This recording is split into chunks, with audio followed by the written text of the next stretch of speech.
Okay, great. So Jim, so nice to meet you. Thank you so much for graciously sharing your time, here to go back and forth. I mean, I'd really love to talk with you about your motivations and your content, right? Because sort of the genesis of this is that I've been a fan of yours. I've been really consuming your content. I've always been really impressed with how authentically close it hits home with me. Because I'm a purple belt in jiu-jitsu, but most days I still feel like a white belt. I'm learning from kind of everybody in the room. Can you just give me the genesis on what it is? It was the motivation to start your journey here? There's there's a 30,000-foot view of it, which is when I was 13, my dad got sick. And my mom and I watched him have a stroke in a train station in Boston, Massachusetts. But over the course of and he lived, but he was a very, very severely disabled person throughout my young and my adult life. So along the way, I always had mentors. I always had people strategically at different points in my life who said, "Hey, let's do this together." Whether it was, my youth pastor or, music teachers, or when I was in my early 20s, I learned how to fly fish from a guy named Al, who we lost him a couple of years ago at 92. And I always had these people along the way who sort of filled this role of saying, "Come on, let's do this together. Come on, let's do this together."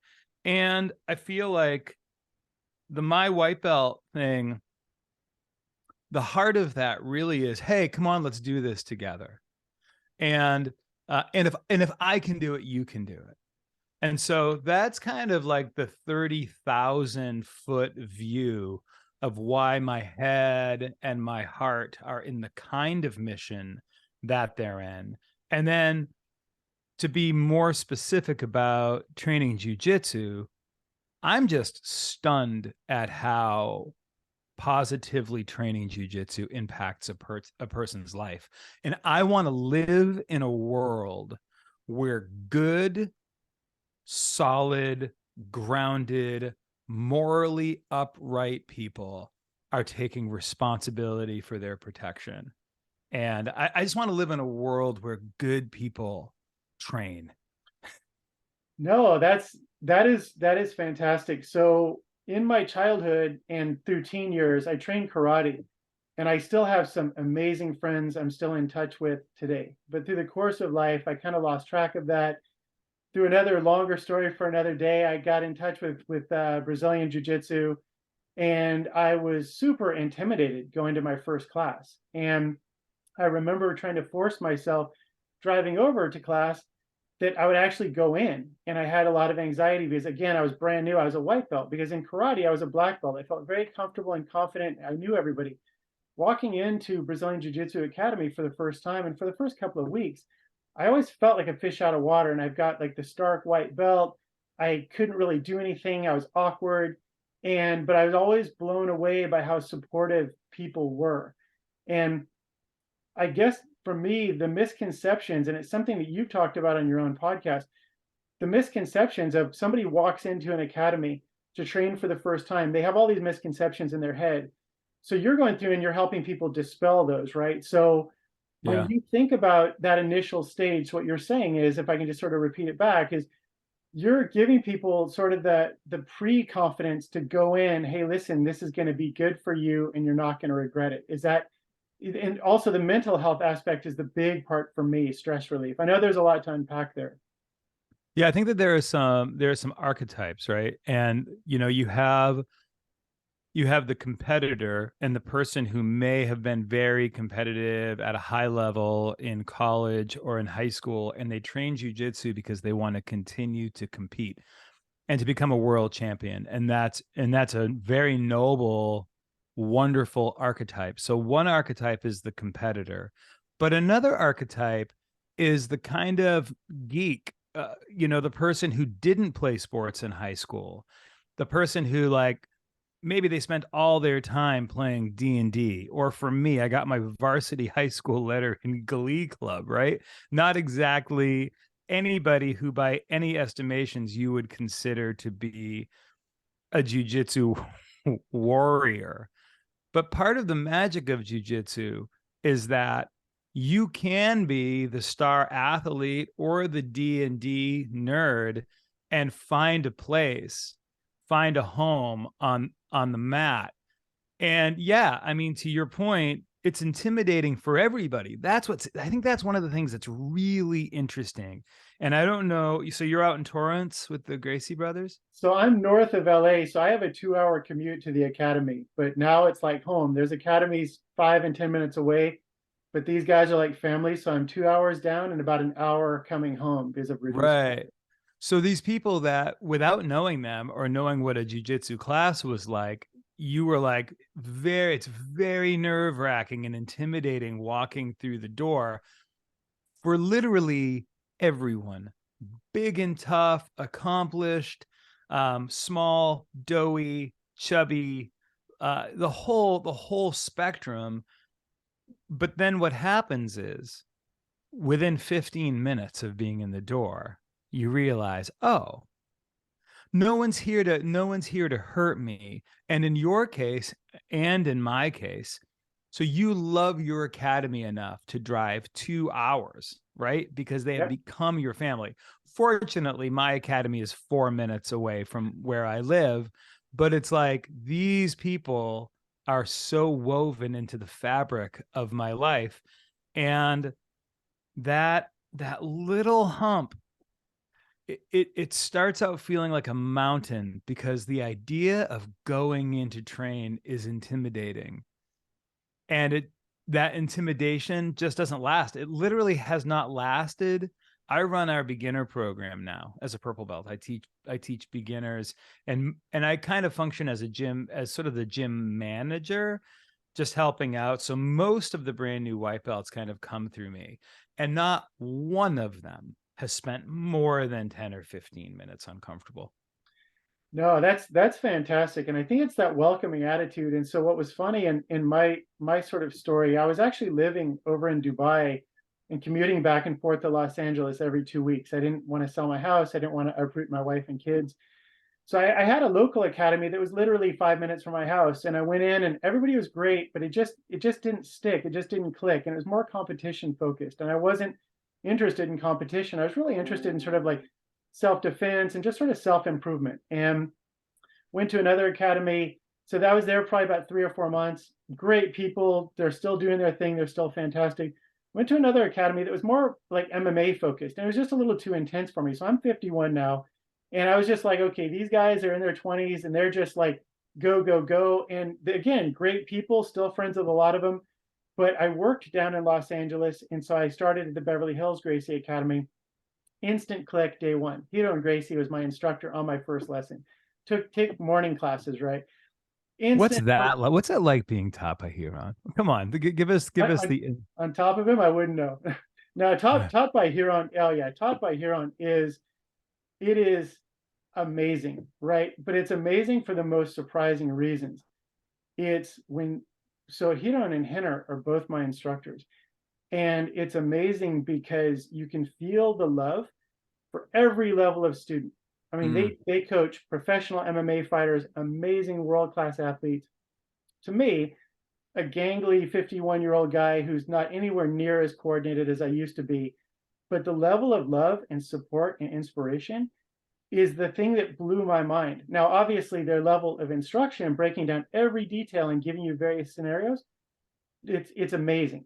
But it's the amount of love and care that they put into it, and the inspiration, I think, is the part that still leaves me amazed every time. I don't want to derail whatever track you want us to go down, but I do want to say that I find it really impressively incredible that those two guys are still teaching, because it could be like when you go to a Gordon Ramsay restaurant, you kind of know Gordon Ramsay isn't there, Yep. right? He's not, when you go to like something that like Jacques Pepin owns, he's not there. He's back at his house counting his money. But when you're training with those guys, they're actually there in person, in the trenches with you, teaching. I mean, they have my love, respect, and appreciation anyhow, even though I don't know them, just because of what they contribute. But to know that they're actually teaching your classes is really cool. And that's, you're right. And I think it's amazing because again, the level of skill and knowledge and just flexibility that they bring to their instruction is next level. And that's why for me, I will gladly drive 2 hours. I'd ride a bicycle 16 hours to get to class because of that Yeah. level of commitment. And it's amazing too, because, and actually that was a path I was really hoping to go down in talking with you as well, is it feels like in jujitsu, the better, the strongest, top performing, best performing jujitsu, players, martial artists are also oftentimes the most welcoming, the most encouraging, right? And it feels very different from other sports. Normally, other sports, it's somebody who's like a really just like top apex predator in that sport are also letting you know they're the apex predator. Do you have any thoughts on why that is? Why jujitsu seems to be so unique in that sense? So, when I was a kid, we loved karate movies and Bruce Lee movies, and we would watch, like Revenge of the Ninja and Enter the Ninja and all these different movies. And these fighters would have these magical superpowers where they would like throw a smoke grenade and backflip over a person and kick him in the back of the head. And or even like before we knew better, watching Steven Seagal movies with all of his like movie star Aikido that, we didn't know anything when we were watching those movies. And just the idea that this one person could fight this way seemed like so fantastical. And so then guys like you and I go and take karate lessons and we learn blocks and kicks and katas and all these different things. And I don't know, maybe we get some kind of false sense of satisfaction because we don't really know what we don't know. But then you walk into a jujitsu academy and it's full contact. And like my coach, who I outweigh by a good 80 or 90 pounds, and I've got 6 inches in height on him, literally picks me up over his head with his legs and makes me feel completely, completely weightless. And what happens in jujitsu is the fantasy becomes the reality. It becomes for us that thing that we always want, it becomes the closest thing to what we saw in the movies growing up as exists. And so that's sort of part A of my answer. But ask the question again because I lost my train of thought halfway No, no, no, but through. that was perfect. So actually, so part two to that is you have these people who are actual real life superheroes. Your Oh, instructor, I've got it. Yeah, yeah, yeah. what also makes them so nice and welcoming So and encouraging? so here's what happens. So once you get, this is my theory, and the person who comes to mind is Tom DeBlas. I don't know if you follow Tom DeBlas's career. He got his black belt from Professor Ricardo Almeida, who got his from Master Renzo Gracie. And, Tom DeBlas is this guy who is like Legit. been a UFC fighter. He owns, academies all over the world. And he's a bad dude. Like you don't want to mess with Tom DeBlas. When he came on my podcast, I told one of my coaches, I said, Tom DeBlas is coming on my podcast. He goes, well, don't upset him because he'll be up here with his friends. And Tom DeBlas is like as kind and generous and gentle as a person can be. And he wrote a book about his life. And in his book, he talks about being sexually abused as a child. And he's generous with his story. And here's my theory. I think that when you have become accomplished in jujitsu, you don't have anything to prove. And if you don't have anything to prove, then I don't think anybody actually leaves their ego at the door. I think that that's I think I don't think that's a real thing. I think everybody has an ego, keeps their ego, brings their ego with them, but they just have to decide whether or not it's going to be tamed or if they're going to let it run wild. But I think that once you really have developed a certain pedigree in jiu-jitsu and you have nothing to prove at that point, what you're left with is generosity.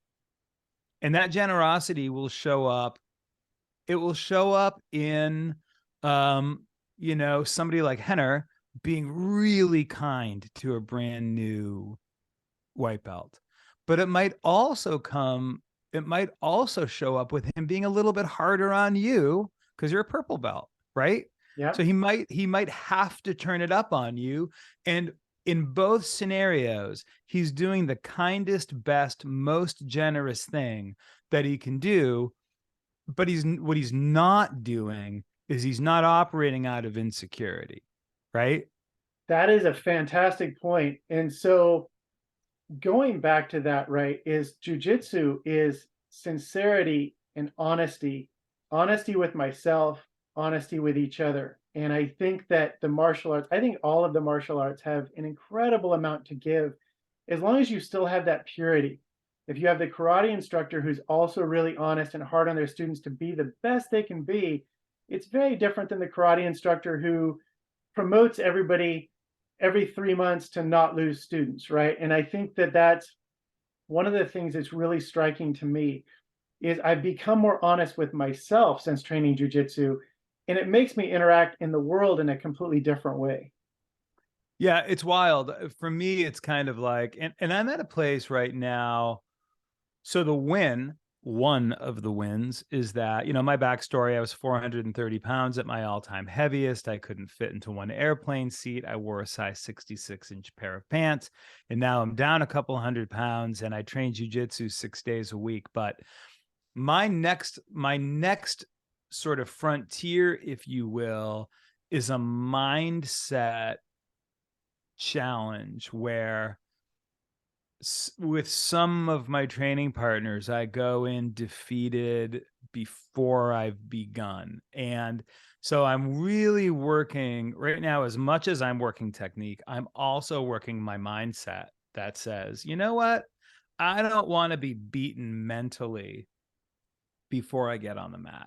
I don't want to have already lost before we've even slapped and bumped fists, Yeah. you know?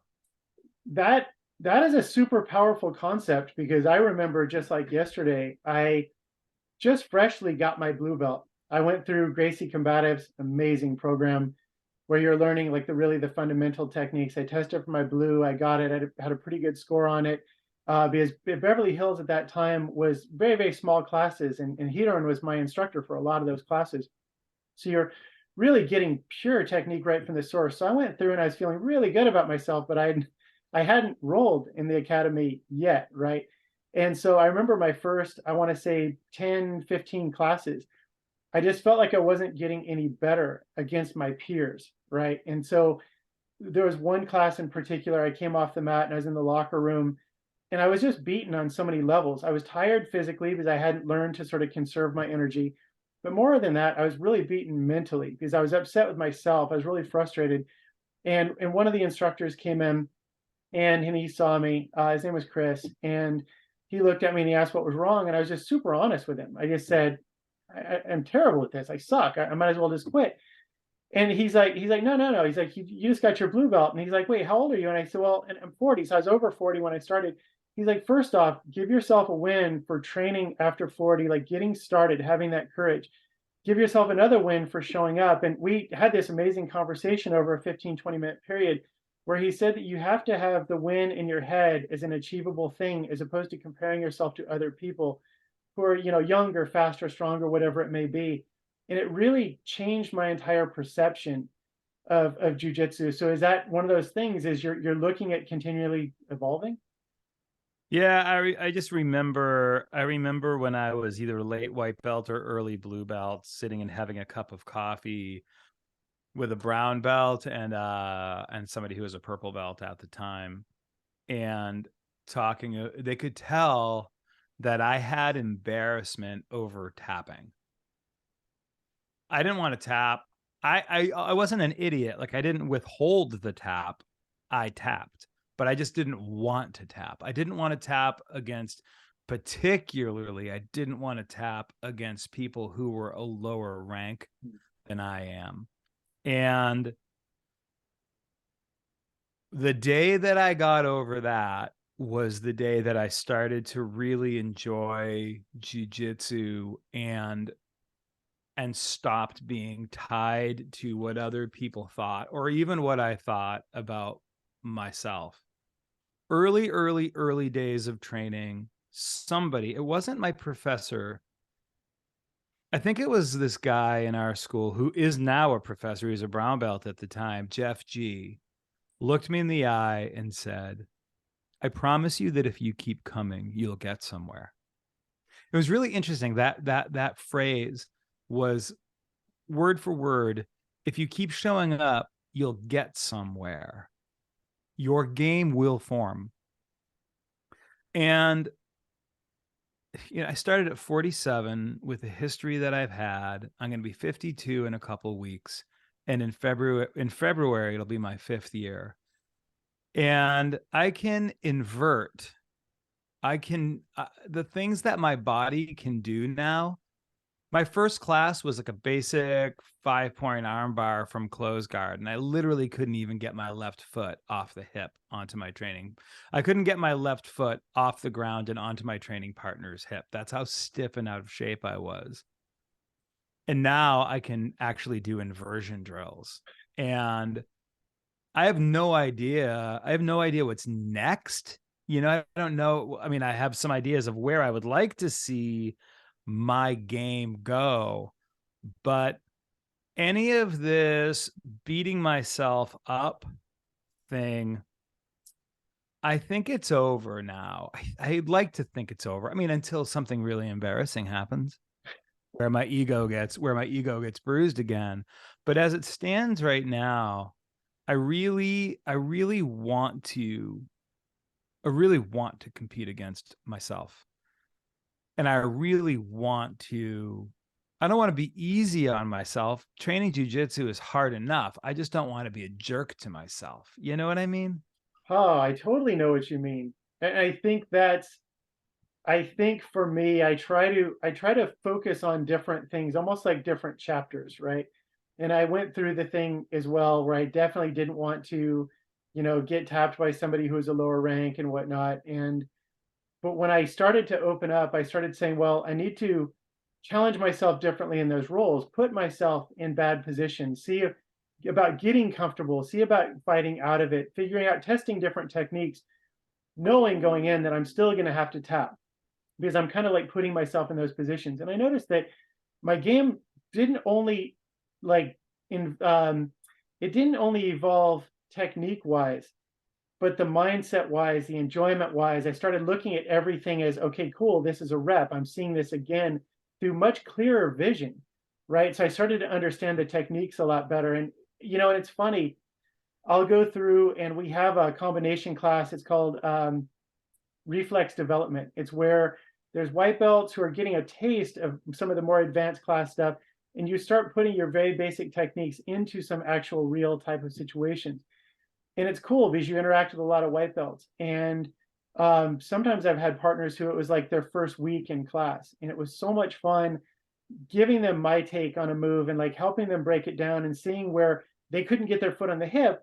No, just shrimp out this way a little bit. You get the foot on, and like seeing that light bulb, that's an addiction for me because you also make a friend where every time that you see them, they come up and you've got like a shared experience. I love that aspect of jujitsu, and obviously it seems like you've really figured out a way to expand that reach because your comments and your content are so perfectly well placed and they're so authentic. How do you think about that content to make it so accurate? Well, it's really funny. I talk about this with my inner circle of friends all the time. So from the time I was 18, when I was like 18, I started playing music and speaking in churches. I was raised in the church, a bunch of opportunities kind of came my way. And so, as I got into my late 20s and my 30s, that expanded to like where I was speaking at events with 2,000 high school kids or a Wow. thousand men. And I Wow. was doing this kind of like Christian rock inspirational speaker guy thing. And then this is going to get real personal. And then I went through a divorce around 10 years ago. And some of my theological musings had already been changing and shifting and growing, like I believe we're supposed to. And by the end of the divorce, even though it wasn't over any like moral failure, we tried, it just didn't work. The places that were booking me to come and speak and play weren't the kind of places that would book somebody who was divorced for whatever reason. So I was sort of left with like, here I am, I'm fat, this ministry kind of thing is gone. And then I went through another epiphany. Again, around 10 or 11 years ago is when this started, where I I had a vision for becoming a life coach, motivational speaker, but I was 400 pounds. And I went through this 3 week like epiphany, like this perfect storm of what I needed to have happen in order for me to take responsibility for my life and my body and my health and so on and so forth.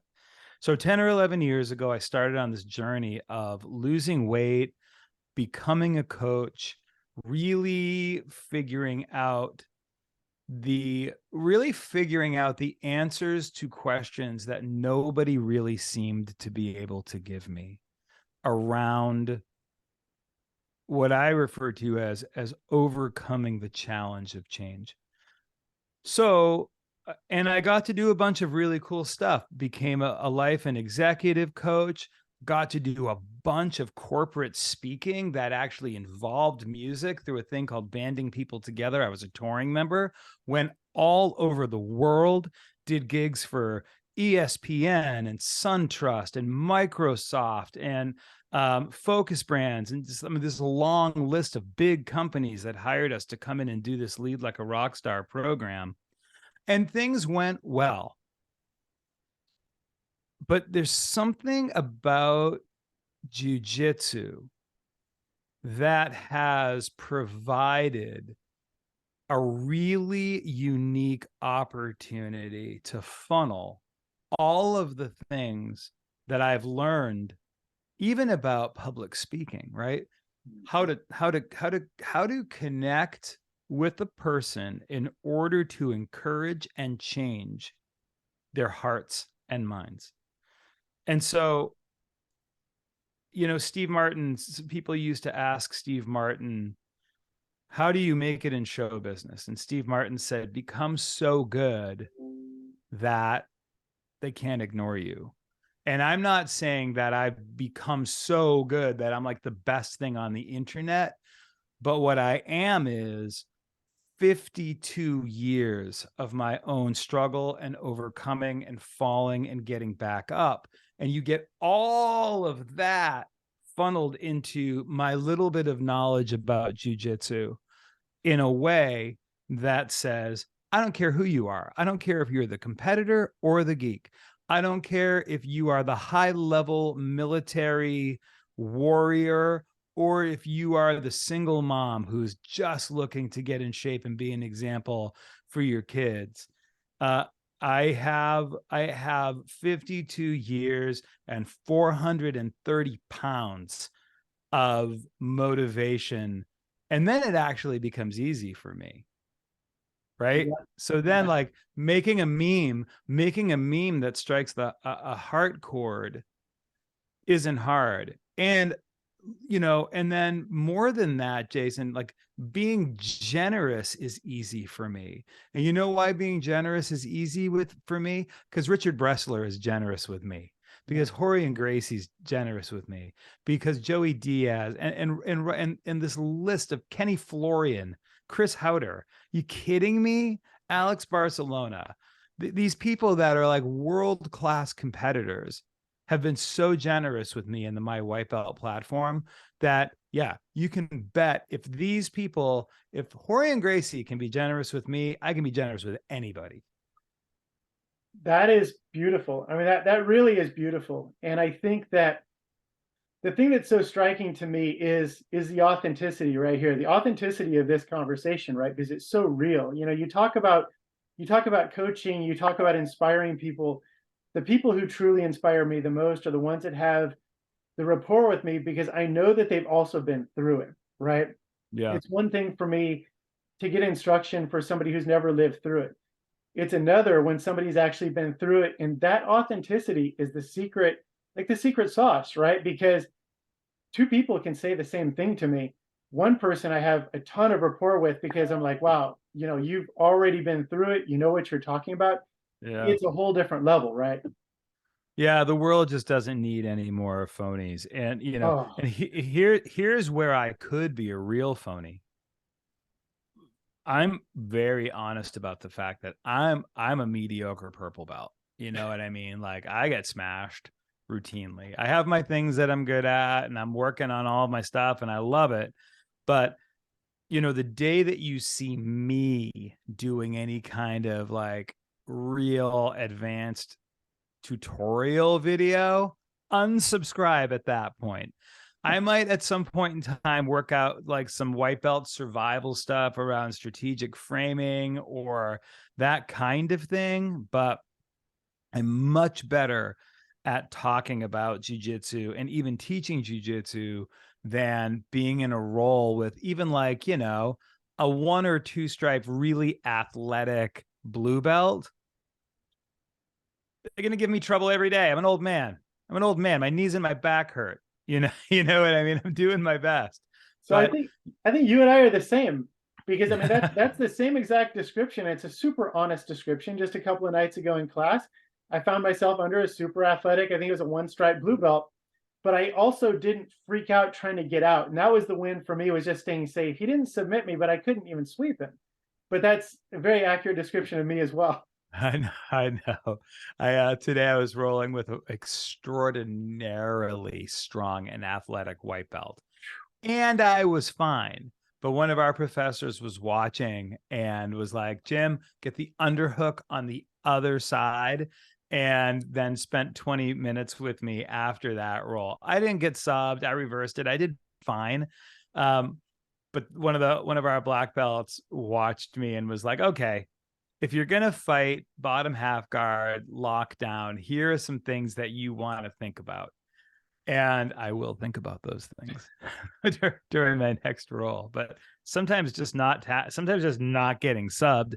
And you don't want to ball up and be like a boulder either. Like Right, you don't want to stall the roll, right. but But it's like, but that's a really good point though, right? Like, you know, your experience, and this is something that I draw from for myself a lot, is, you know, you have somebody who's really athletic or whatever, and it's like tie them up, slow them down, sort of like disrupt their game to where they don't submit you, but also their chances are they're going to get fatigued because they're kind of like excited. They're like in the role and this and that. And if you can wait them out, then to me, I consider that a win.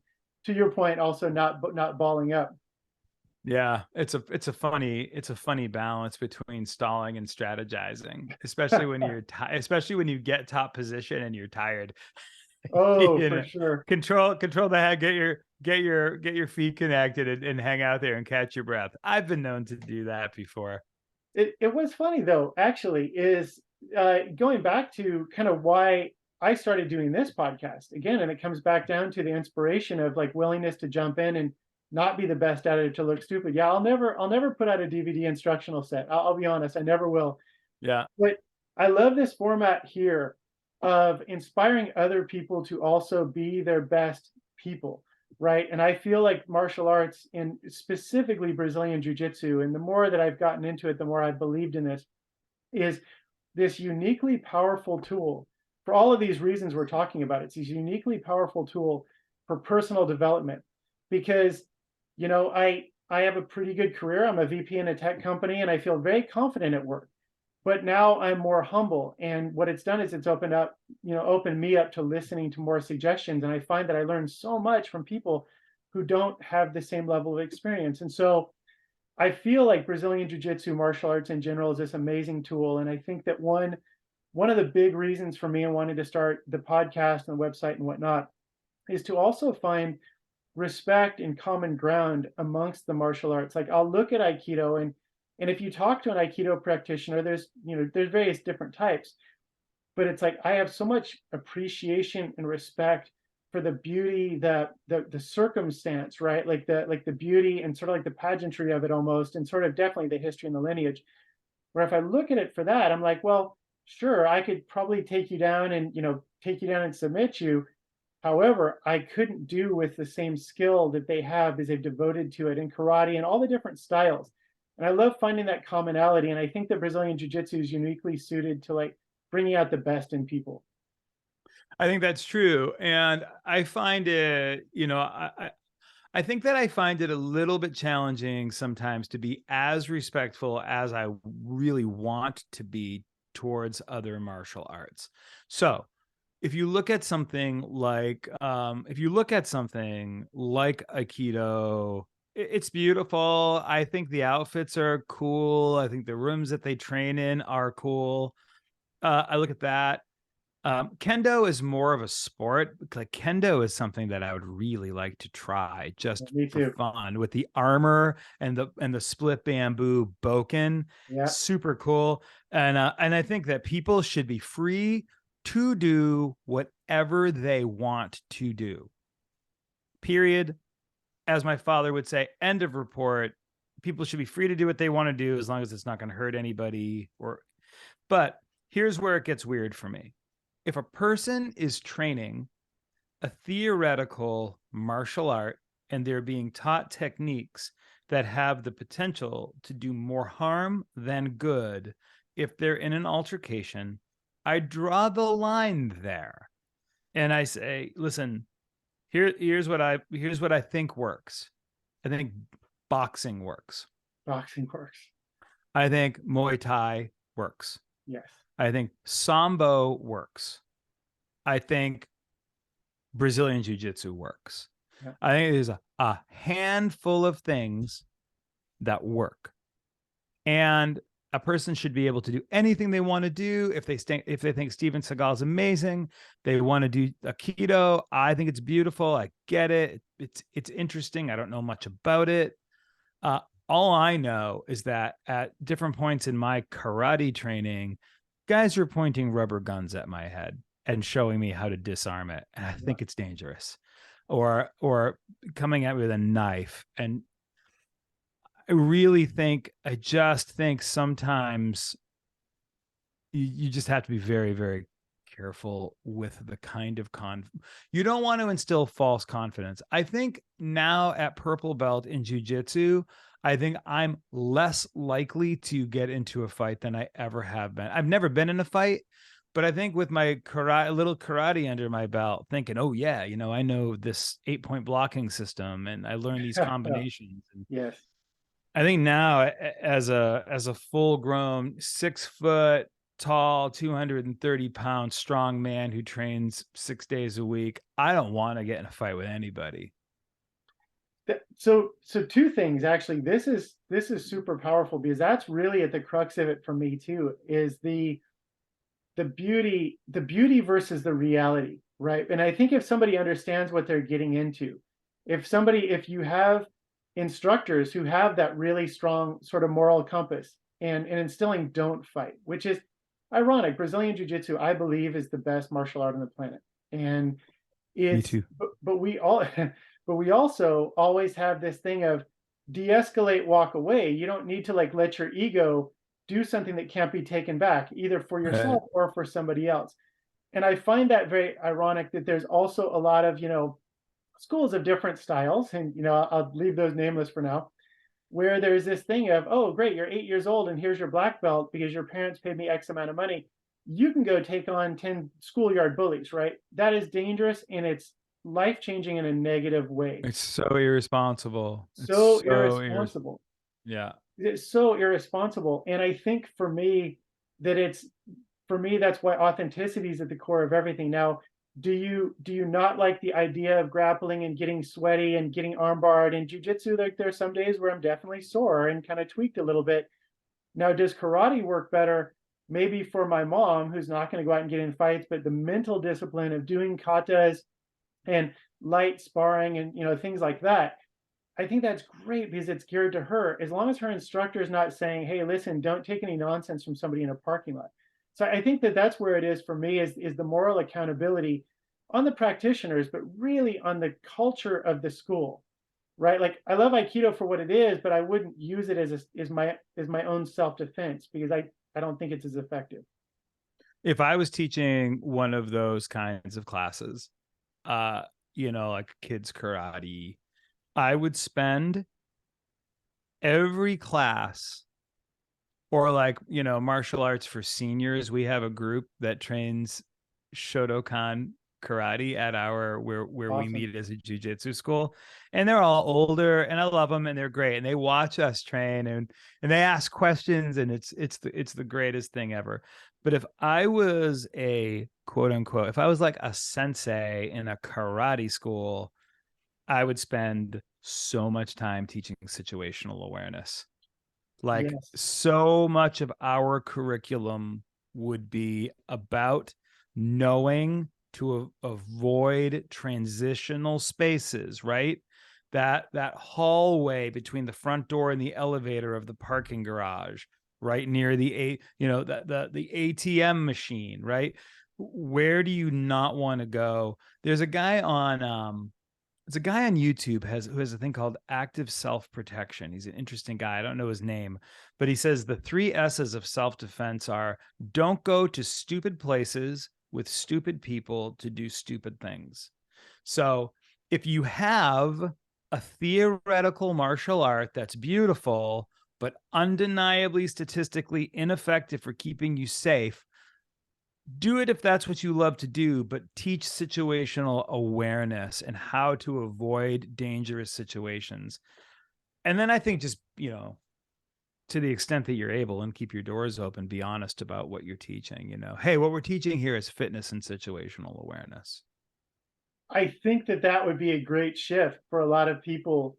I think that'd be a great shift for a lot of people to be very realistic with themselves. And I think that's the hard part that I think led to the whole rise of the McDojo, right? It's like you get the McDojos in where there's like sort of a delusional leader who wants to say that their thing is like, oh yeah, yeah, I can't spar because I don't want to kill you with one touch, right? Like that to me just kind of reeks of nonsense. And that's ironic also about Brazilian jiu-jitsu is how you have such an integrity to it where like fake black belts, because to me I think that there are some fake black belt videos on YouTube and whatnot. Yeah. I would be embarrassed if I even wore a fake brown belt, right? Yeah. Because I'm I'd feel like embarrassed a to wear my fraud. purple belt some days, and I actually earned it. Yeah, exactly. I mean, I feel like I should go and put my blue belt back on some days.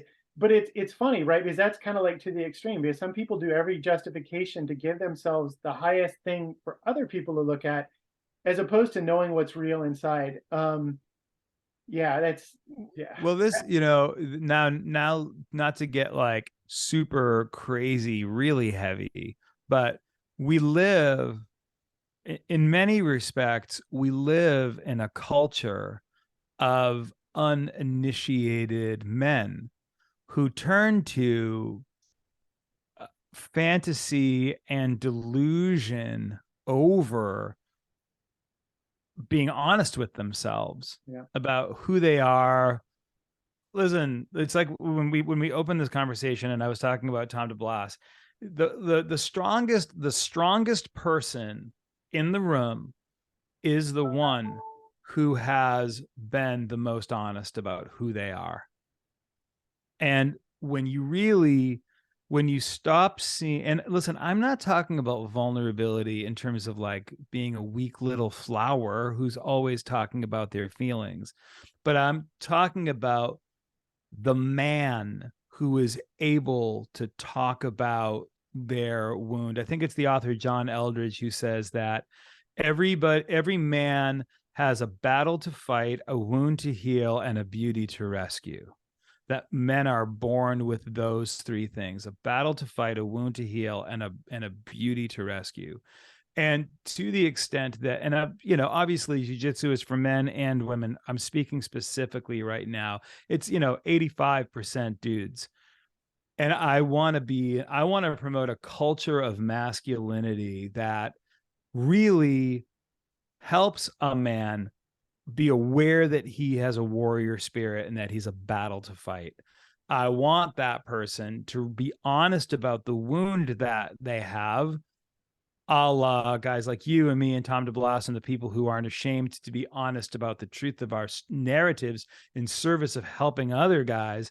And then talk about what happens in our relationships with women if a woman is lucky enough to come across a guy who has worked on his wound, right? Who understands that he has a battle to fight. That man becomes worthy of rescuing the beauty that is inside the woman that he wants to be partnered with. And at that state, and when that happens, everything changes. The problem is when we've got a culture of meatheads who are walking around wearing tap out shirts and they've never been on a mat, right? And they're playing a fool's game. Everybody loses.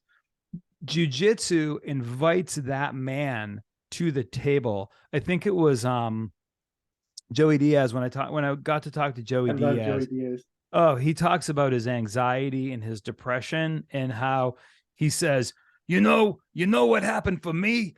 I found healing when a guy was trying to choke me. I was in his arms, and yeah, he was trying to choke me. But that, he talks about the healing power of being physically connected to a guy who is trying to choke him, but is also trying to teach him. And like that's the thing about, like, that's why jujitsu is so weird and beautiful and great, that this dangerous martial art provides a gateway into all of these deep, esoteric, hard to get to things are laid out for anybody. And literally, Jason, all they have to do is Google Gracie Jiu Jitsu or Brazilian Jiu Jitsu in my town and Yep. go and have a trial class. And 9 times out of 10, they're going to have a great academy. They're not going to have to drive 2 hours to get to. And it's going to potentially change some really important parts of their lives. And I get so excited when, No, when I'm talking about it. I talk about it no, all the time. no, but that is golden. And I want to be super respectful of your time. I realize we're almost at time, and I think that was really the essence of everything that I was trying to capture. Is that there's that beauty in sort of that brutality, right? Like I had a conversation with somebody the other day, and I was asking them the question, why is it that people who are so amazing at Brazilian Jiu-Jitsu are also the kindest? And the response kind of blew me away. And it was one of my very good friends said that you have to have the balance, right? You can fight like crazy with somebody for 3, 4, 5 minutes, and you're trying to choke them, they're trying to choke you. Maybe you get choked, maybe you don't. But at the end of it, you know that you both have given your all, and there's a shared bond in that respect. Mm. And to your call out, I agree 1,000%. Find an academy, go do a trial class, go in with an open mind and a humble heart, and it will definitely change your life. You're really going to be fine. There's no, maybe you'll get hit by a bus as you're driving over to the trial class. There's no guarantees in life, but there's an extraordinarily high likelihood that you will have a great experience. And maybe you'll do a trial class and you'll just say, it's not for me. And the win is just that you went and tried something. And maybe that will be the thing that maybe you'll decide that, that jujitsu isn't your thing, but curling is, like sliding that stone across the ice with a broom. Yeah. Find your thing and don't let fear. Listen, we all have that inner critic that's telling us, don't go do that. That inner critic is there to kind of keep you safe, but The It's inner not doing a critic great job. wants to like keep you sitting on the couch, right? Watching TV, numbing your That with brain. the inner critic wants to give you diabetes. I think that sounds like a bumper sticker. I love that. Yeah. Um, I think that is just, those are just beautiful words, right? And maybe even it just, you go and it doesn't resonate on that first time, but it plants the seed, and you get to a certain place in your life and you need it. Me, from my own personal experience, jujitsu is consistently there for me when I am feeling stressed, anxiety, not feeling good about myself, need to do whatever. I go to class, you're surrounded by friends, you feel better, right? And it's that thing of go out, be willing to like not be the expert on day one and just go put in your time. Yeah, that's it. That you no need to restate that. That's it's as simple as that. So Jim, I truly can't thank you enough.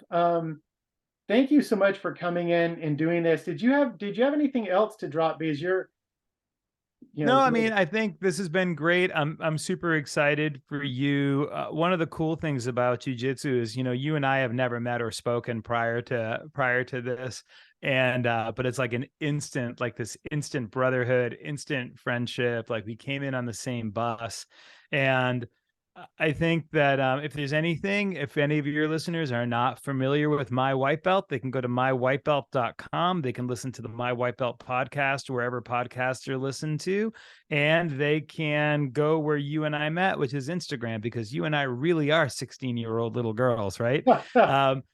So it's at My White Belt on Instagram, and I try to be as available as I can possibly be to encourage people. Our sort of motto is get off the couch, get on the mat. That's why I'm here. And I would strongly recommend anybody to go check this out. And I will provide links in the notes. And Jim, also I'll be telling everybody about you because I think you're doing amazingly good work. Amazingly good work. It was powerful and moving enough to me to prompt me to reach out to you. You were Means a lot. gracious enough to have this conversation. So I really appreciate you. The pleasure was mine. Thanks for having me. Thank you. Look forward to talking again. And also, if you're in the LA area, I'll text you over my cell phone. You ever need anything, let me know. I would love to drive that 2-hour drive down to Torrance with you and hang out with the Gracie brothers. That's a dream. So if you land at LAX, you'll be 10 minutes away from the academy, and I would definitely show you around and make some introductions. That'd be amazing. Someday, Awesome. anything could happen. Open invite. So let me stop recording.